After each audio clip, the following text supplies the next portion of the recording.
بنی اسرائیل کی ایک جماعت جو حضرت حزقیل علیہ السلام کے شہر میں رہتی تھی، شہر میں طاعون کی وبا پھیل جانے سے ان لوگوں پر موت کا خوف سوار ہو گیا،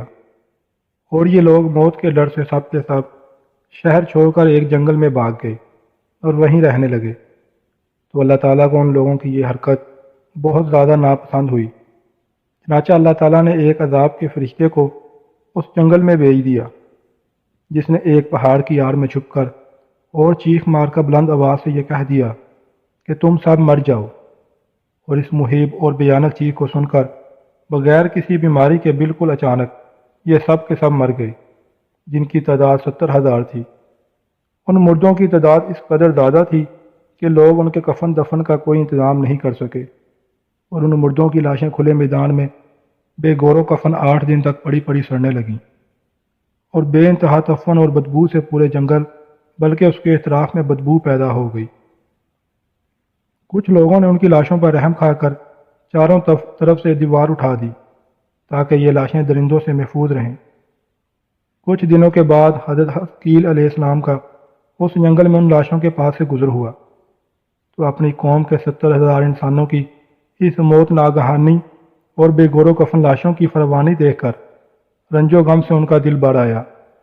اب دیدہ ہو گئے اور باری تعالیٰ کی دربار میں دکھ بھرے دل سے گر گرا کر دعا مانگنے لگے کہ یا اللہ، یہ میری قوم کے افراد تھے جو اپنی نادانی سے غلطی کر بیٹھے کہ موت کے ڈر سے شہر چھوڑ کر جنگل میں آ گئے۔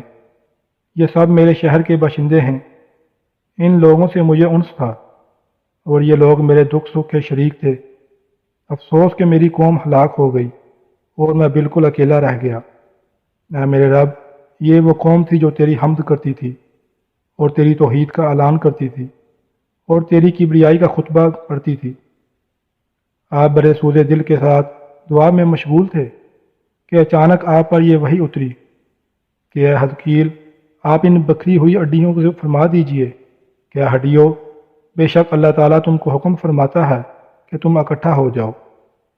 یہ سن کر بکھری ہوئی ہڈیوں میں حرکت پیدا ہوئی،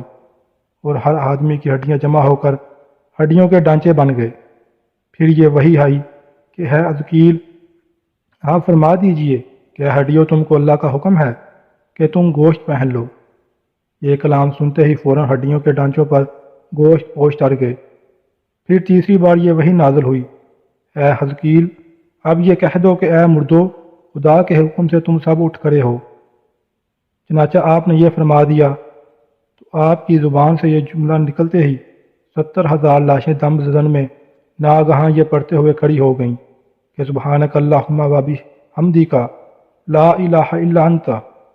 پھر یہ سب لوگ جنگل سے روانہ ہو کر اپنے شہر میں آ کر دوبارہ آباد ہو گئے اور اپنی عمروں کی مدت بھر زندہ رہے،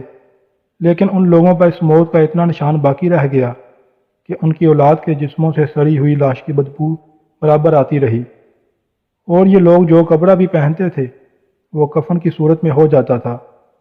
اور قبر میں جس طرح کفن میلا ہو جاتا ہے ایسا ہی میلا پن ان کے کپڑوں پر نمودار ہو جاتا تھا۔ چنانچہ یہ اثرات آج تک ان یہودیوں میں پائے جاتے ہیں جو ان لوگوں کی نسل سے باقی رہ گئے ہیں۔